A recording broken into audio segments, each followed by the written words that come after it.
And we're going to let the Lord have his way. Amen.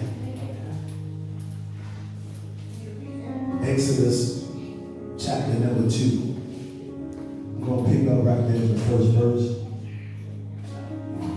God is good. If you can't stand, just stand for reading of the word. Then we're going to get into it. I promise y'all I'm not going to be long. I'm definitely going to be strong. Amen. It is what the word of the Lord says. There was a man out of the house of Levi, took a wife, daughter of Levi, and the woman conceived and bare a son. When she saw him, he was a goodly child. She hid him 3 months. When she could hide him no longer, she took for him an ark, a bushel, and bound it with slime and pitch, and put the child therein, and she laid it in the flags by the river banks. And his sister stood afar off to wit what would be done to him. And the daughter of Pharaoh came down to wash herself at the river, and her maid walked along by the riverside. And when she saw the ark among the flags, she sent to her maid to fetch it. And when she opened it, she saw the child, and behold, the babe wept. She had compassion on him and said, "This is one of the Hebrew children." And when she said unto the sister of Pharaoh's daughter, "Shall I go and call to thee a nurse of the Hebrew women, that they should nurse it and child it for you?" Pharaoh's daughter said unto her, "Go." And the maid went and called the child's mother. And Pharaoh's daughter said unto her, watch this here, "Take this child away, nurse it for me, and I will give you a wage." The woman took the child, nursed it, and the child grew. She brought him to Pharaoh's daughter, and he became her son. She called his name Moses, and said, "Because I drew him out of the water." Amen. You may be seated in the house of the Lord.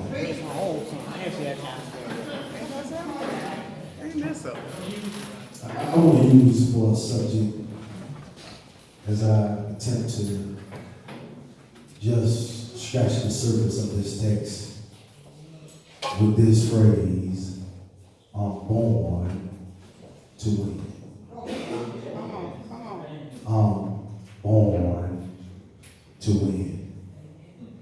I can remember maybe about 6 years ago, I was invited up to Augusta, Georgia. I think Leon was with me. We went up to Augusta, Georgia, and I was up there to preach the gospel. Like normally, I go a day or two before just to get the atmosphere of the city and just for God to minister to me as I relax and let the Lord have his way. I'm not really a TV person, but my normal routine whenever I am watching TV, I go to my go-to channel, which is ESPN. This was a very rare time. Football was over. Basketball was over. It was very rare doing ESPN at this time, and I can't explain why. I was watching this here. I'm not really, don't know anything about horses.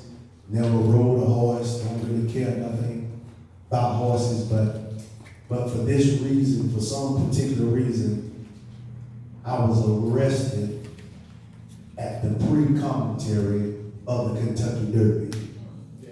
They was talking about this horse that was named, I still can remember it, California Chrome. It was on the verge of making history. It was about to become a Triple Crown winner.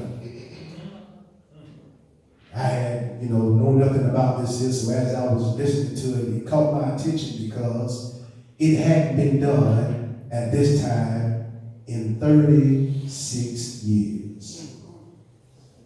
So I was like, what was different about this horse that no horse in 36 years was able to do?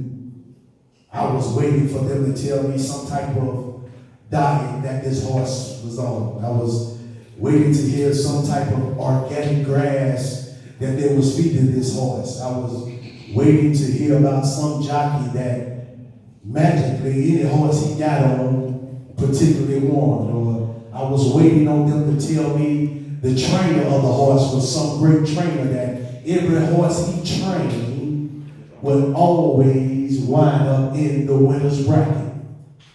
But y'all, it tripped me out because they didn't even talk about the exercises that the horse was doing. They weren't talking about the horse at all. What they was talking about, the bloodline that the horse came from. They was talking about the horse father, and the horse grandfather, and the horse great-grandfather. They was talking about the accomplishments, what the previous horse parents done in order to put this horse in the position that it was in. In other words, this horse was simply born to win. I want to talk right there just for a minute because I know somebody is thinking in their mind, preacher, that sounds real good, but I don't even know who my daddy is. And some might be saying, I know exactly who my daddy is, and he's a no good. Y'all help me fill in the blank there. But I want to talk to somebody right here just to let us know that when our father and our mother forsake us, then we have the Lord that is able to pick us up. So just for a few moments, I want this to reign in your spirits that we are born to win. When you look at this text is an extraordinary text. It is an awesome story. But the reason why we say that it is awesome is because we already know the end result. Right. But for Moses and Moses' mother and Moses' father and the children of Israel at that time, they had no clue at what God was doing. Let me paint the picture just for a moment. At this time, everybody in this story, everybody surrounding this story had been born into slavery. That's right. All they knew is that there were slaves, and that's all they knew. Right. Nobody that was living at this time that was a Hebrew was born free. Everybody was under the thumb of Pharaoh. And here it is, this man, in the midst of slavery, in the midst of being in oppression, decided to marry a woman and have a child. Watch this here. In a time when there was a decree that all male children should be put to death. Let me pause right there for a minute. I promise I'm going to mash the gas in a minute. Pharaoh was large and in charge. He was the big baller shot caller. Pharaoh had all the power, and nobody would contest him.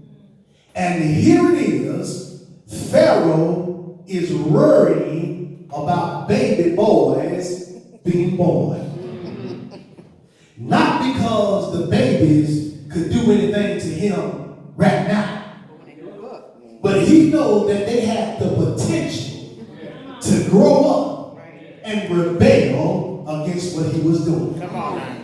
The reason why the enemy frustrates you the way that he does, and the reason why he aggravates you the way he do, because he knows that if you ever reach the potential that God desired for you to be, then you know that there will be trouble in his camp. So here's why you can't give up. Here's why you can't throw in the towel. Here's why you got to keep on pushing. Because God knows that you have the potential to be great. And God knows that you are born to win, regardless of what you might be facing, regardless of what you might be going through.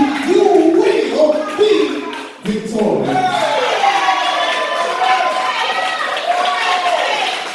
I knew I was in the right place. I knew it was somebody that decided I'm going to show up in spite of what's going on. I'm going to show up in spite of what I might be facing because I know that God has the answer. And as long as I lean on it and trust in it, God is going to make a way. This text is so awesome because the first thing that this text teaches us, it teaches us about the providence of God. Look at this story. Pharaoh put a decree out. Every male child should be killed. In other words, he's trying to kill off the race. Not only that, they was born in slavery, and it didn't look like it was getting better no time soon. And in spite of Pharaoh being in control, this text lets us know being in charge, Pharaoh being in charge.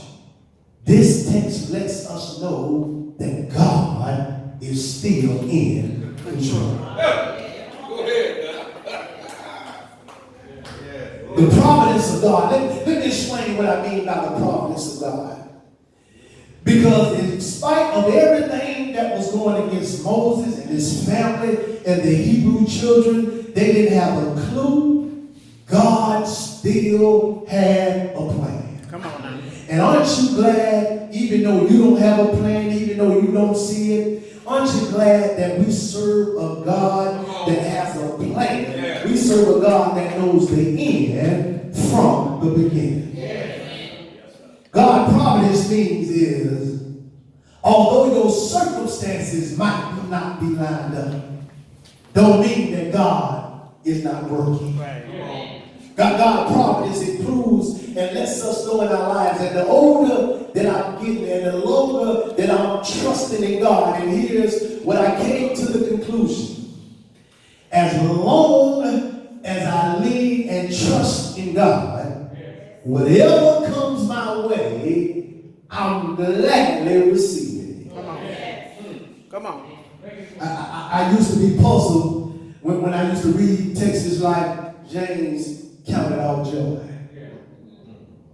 Even when Paul said we glory in tribulation. It was like, you didn't get no shout out from me back. Paul, you're on your own on that one. But what I'm coming to realize is that God, wherever God guides, He will provide. And if God allowed it to come in my life, I would rather not be in any other place than where God desired for me to be.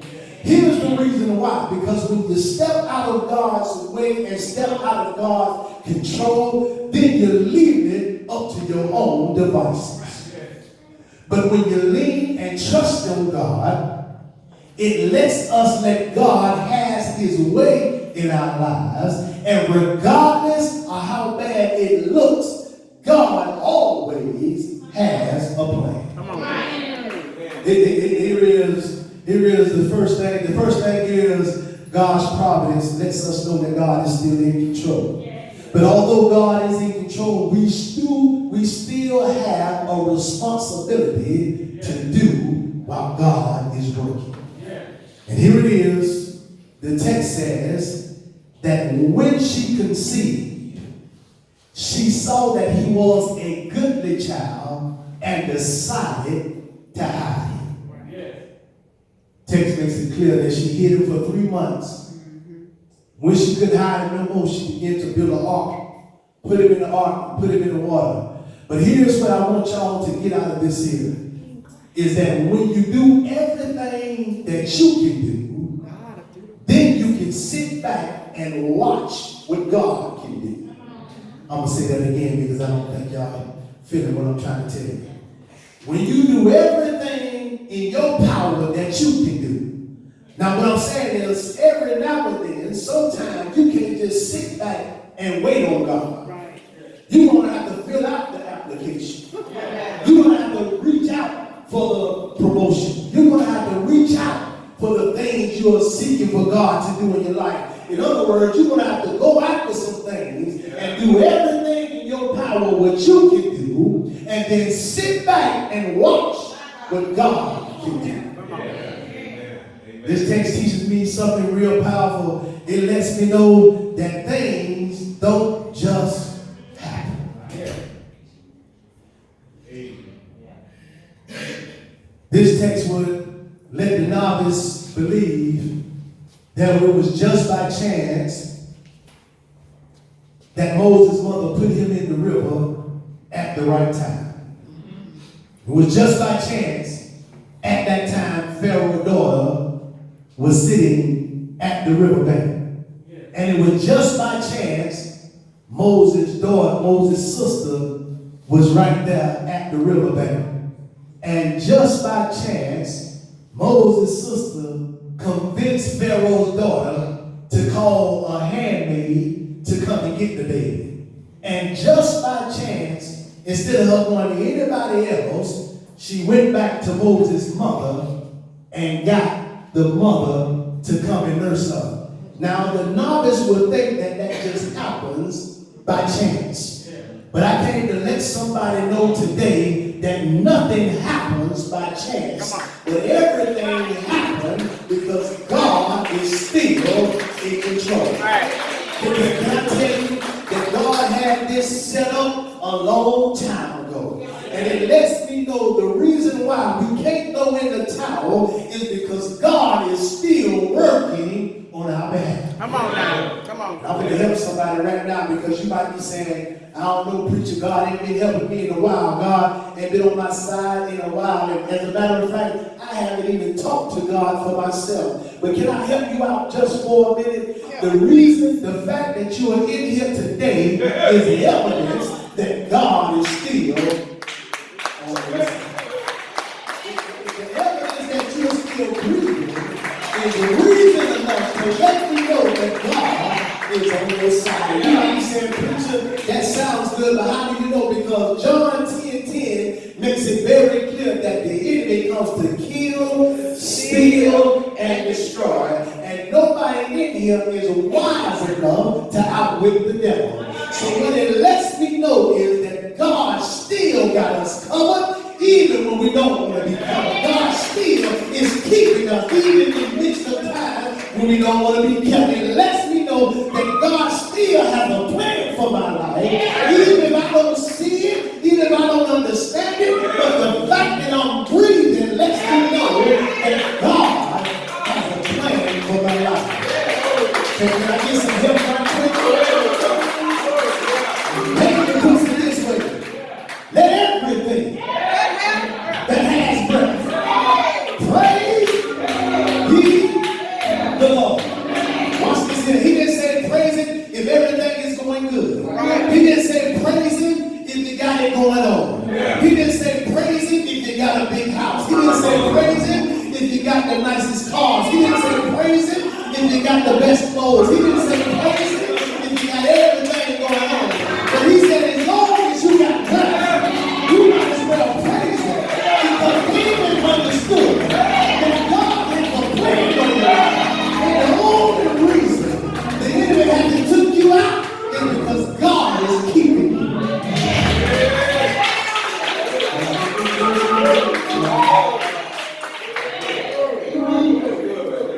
The book of Job, God said, have you considered my servant Job?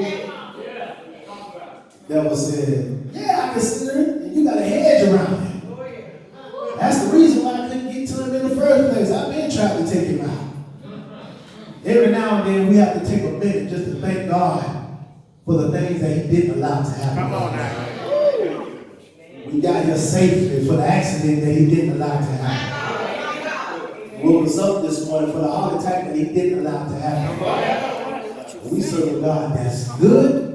And he letting us know that we are born to win. Come on. First thing we got to understand is God's providence.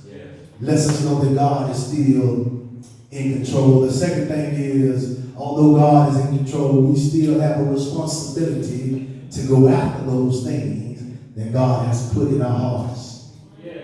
Here's the last thing, and I'm going to go ahead and take my seat, amen, and we're going to have communion, amen. Here's the last thing that I want you to know, that when you're born to win, the same thing that the enemy used to try to destroy you, God is bad enough to make that be the same thing that he used to deliver you.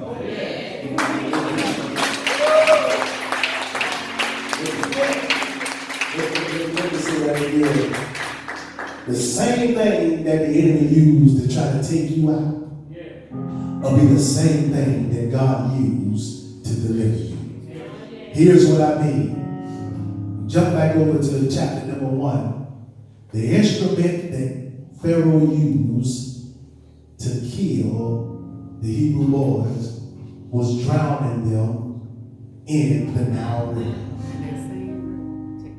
The instrument that God used to save Moses was directing him in the Nile River. The same thing that Pharaoh thought he was going to take him out with was the same thing that God used to save. Let me tell you how bad God is.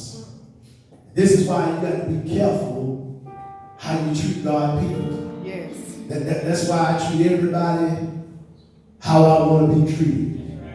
That's why I try to respect everybody and love on everybody, because this is why you have to be careful how you treat God's people. Because watch this here.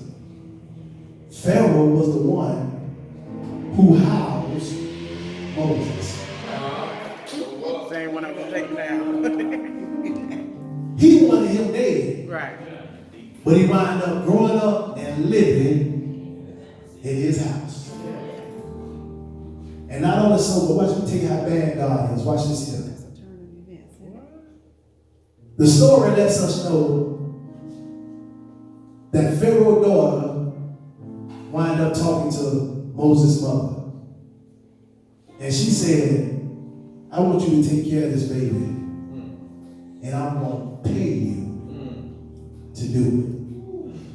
Can I tell you that it pays to put your trust in the Lord? I don't care what you might be facing today. I don't care what your struggle is. I don't care what you might be going through. Trust in the Lord. It will pay off. It's going to pay off. God is working. God is still in control. God got our back. He's covering us. He's keeping us. And the reason why we're still standing today is because we're born to win. Not only is Moses supposed to be dead, but I'm pretty sure, I ain't even got to go through the Bible, I'm pretty sure there's a couple of people here that I can name out that shouldn't even be walking. Come on, please. Shouldn't even be living, that shouldn't even be walking, that shouldn't even be breathing. Come on.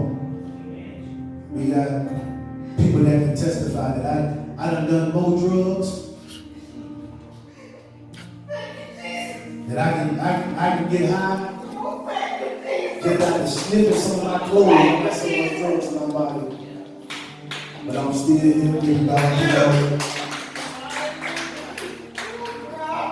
I got somebody that might testify that I should have been dead a long time ago.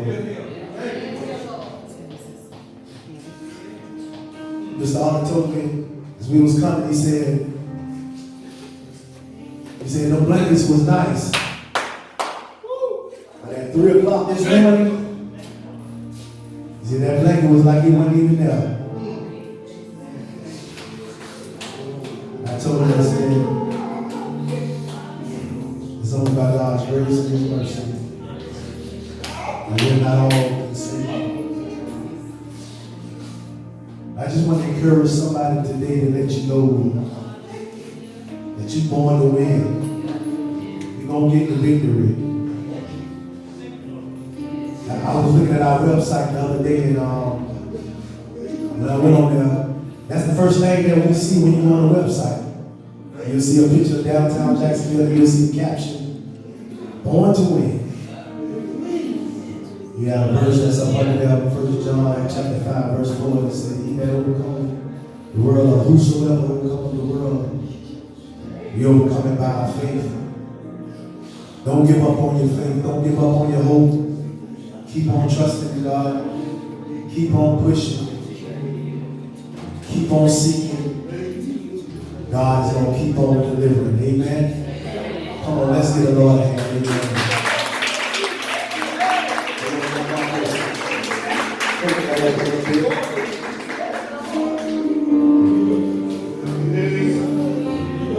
Let the Lord use. Give myself away.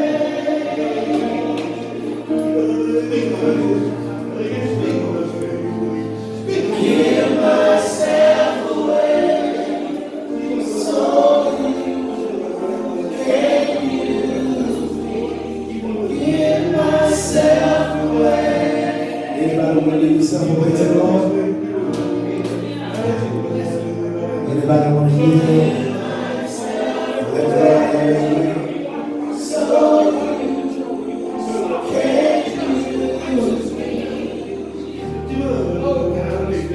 Life is not my own. To you I belong. I give myself to you. Life is not my own. To you I belong. I give myself.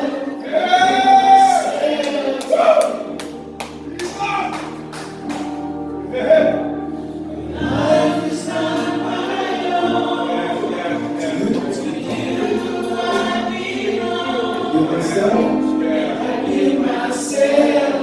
I give myself to you. Give myself away.